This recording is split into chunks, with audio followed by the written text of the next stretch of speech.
Hi, my name is Lauren Henriques. I'm 5'1", and I'm based in New York City. What did Dad say? None of your business. Wasn't he supposed to be here today? No, that was a long time ago. Like back when we first made the plans, okay? He already changed to Thursday a while ago. Catch up. It's not a big deal. If it's not a big deal, then why are you so upset? I'm not upset. Is that a tear in your eye? No! I think it is. Amelia, do you think that's a tear? It's a tear of joy. Because I'm actually happy that the American people have someone as great as our dad on their side. Wow. That is so noble of you.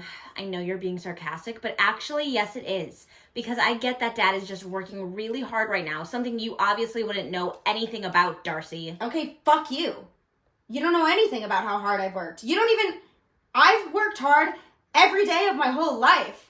How dare you say I don't work hard? How fucking dare you? Are you working hard by not graduating high school and living at home? You think you work hard, Charlotte? You don't even know what hard work is. The only thing you've ever worked hard at is trying to convince people the dumb bullshit in your head is art. The things I think in my head are not bullshit. They're magical. Magical. Right.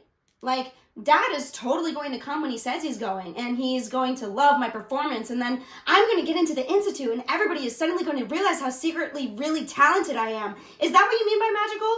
When you think things that aren't real? No. Magic is hope. Like the thing in my head that you can dance, but in the real world you can't because you chose not to. It's not a fucking choice, Charlotte. Ever since you became a failure, you decided you hate Dad. And you're so scared that I could get into the Institute that I could go there instead of you. You already didn't get into the Institute, Charlotte. In case you forgot. I was waitlisted. Right. You didn't get in. My mom just thinks Hillary is more of a realist when it comes to actually getting things done. That's so stupid. Even my mom supports Obama. I bet Obama hates my mom, though. I bet Obama thinks my mom's a bitch. I don't think Obama would use the word bitch. You don't know what Obama would do. My dad says he's actually funny. I wonder if my dad even knows how much my mom is ruining my life right now. Your life can't be ruined, Charlotte. You're only I 14. didn't say my life is ruined. I said I was in the process of being ruined. People said Todd's life was ruined when he had to repeat his sophomore year for the 3rd time, and they were wrong. He's a junior now. That's so awesome for Todd. Are you being sarcastic? I just don't really see how my mom being a huge bitch is the same as if I failed a grade 3 times because I was stupid. Todd isn't stupid. It's just not really a comparable situation, Frances. I think it is. Well, no one asked you what you think. Okay.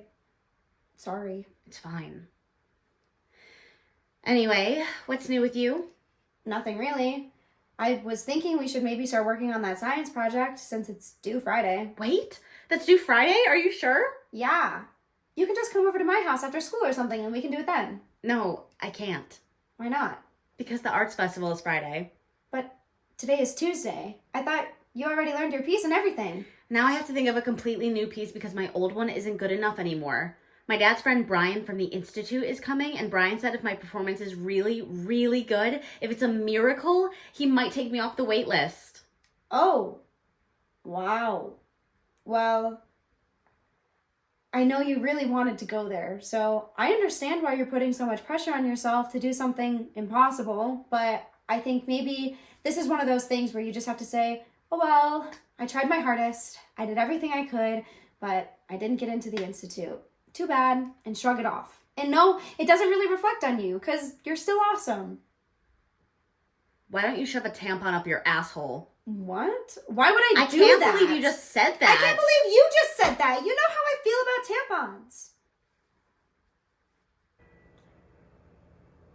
And that's when I knew my piece wasn't miraculous. It was good. But it wasn't miraculous. And it needs to be miraculous, which it obviously will be. I'm not really worried. I already kind of have a pretty big advantage because since they actually don't have a category for performance art at the Chicago Middle School Arts Festival, I'm going to be performing with all these theater kids doing Shakespeare monologues and stuff like that, which I honestly don't understand why anybody would perform a monologue because everybody knows monologues are the most boring parts of a play. Anytime somebody in a play starts going on a monologue, that's basically a cue to tune out, in my opinion. I know some people, like my theater arts teacher, Mr. Wachowski, would disagree with me on this, but they're wrong. I have a lot of opinions and thoughts about things that other people think are weird, but secretly, I like that. Having weird thoughts is what makes me a good artist. I have weird thoughts, and I turn them into weird art that nobody understands.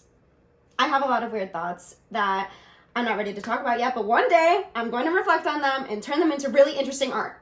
Like how I make myself sleep on my stomach, even though I don't like sleeping on my stomach, because one day soon my breasts will get too big and then I'll never be able to sleep on my stomach comfortably again. So I have to take advantage of it now before it's too late. And how I have this horrible pimple on my forehead that's been there for forever, and my sister Darcy named it Steve, which I hated.